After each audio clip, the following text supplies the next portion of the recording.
এই মুহূর্তে স্টুডিওতে যুক্ত হয়েছেন আমাদের সহকর্মী ফজলে আদিত্য। আমি সরাসরি যুক্ত হচ্ছি তার সাথে। আদিত্য, কেমন আছেন? এই তো ভালো। আদিত্য, আপনার প্রতিবেদনটি আমি দেখলাম। প্রতিবেদনে বেশ পূর্বাচলের প্লট বরাদ্দ নিয়ে অনিয়মের বেশ কিছু তথ্য আপনি আসলে তুলে ধরেছেন।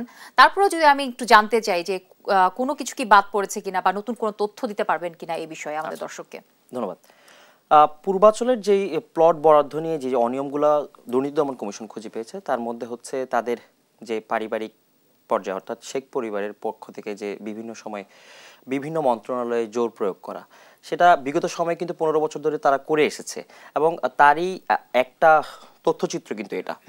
তো যেটা হচ্ছে যে পূর্বাচলের যে কূটনৈতিক জোনটা রয়েছে সেখানে কিন্তু তার পরিবারের 6 সদস্যদের বিরুদ্ধে কিন্তু মূলত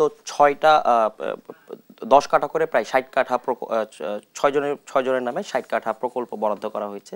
সেখানে কিন্তু তারা দুর্নীতি দমন কমিশনের অনুসন্ধান টিম যেটা তথ্য পেয়েছে সেটা হচ্ছে যে তাদের পরিবার বর্গের বিভিন্ন মানুষজন কিন্তু বিভিন্ন যে মন্ত্রণালয়ের কর্তব্যরত যারা রয়েছেন তাদেরকে কিন্তু বিভিন্ন সময় চাপ প্রয়োগ করেছেন যাতে করে তাদের নামে এই ধরনের প্লটগুলো বরাদ্দ হয়।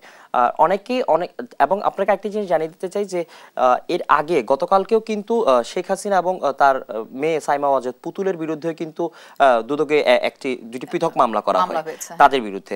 ঠিক আজকে কিন্তু শেখ হাসিনা এবং শেখ রেহানা তার ছেলে সন্তান মেয়ে এবং হচ্ছে তার যে আরেকজন রয়েছেন যে শেখ হাসিনার যে মূলত আমি সেই বিষয়টি আসতে যাচ্ছি। আমার কাছে আপনার জন্য আরেকটা প্রশ্ন আছে।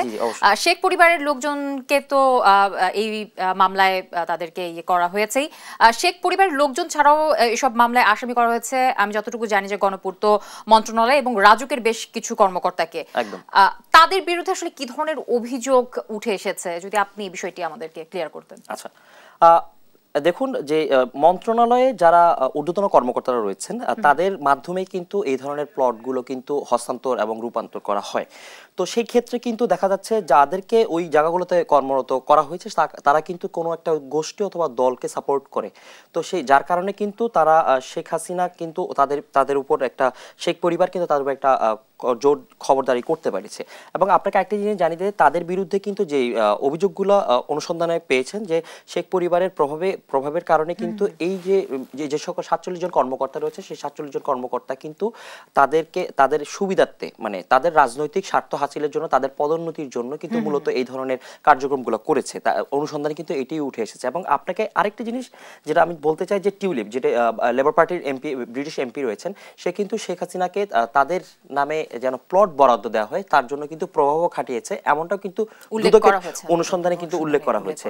তো যাদের বিরুদ্ধে অর্থাৎ যেই আমলা এবং হচ্ছে যে কর্মকর্তাদের বিরুদ্ধে অনুসন্ধানগুলো চলমান রয়েছে অথবা মামলা করা হয়েছে তাদেরকে জিজ্ঞাসাবাদের পরবর্তীতে আমরা আরো বিস্তারিত জানতে পারবো। অসংখ্য ধন্যবাদ।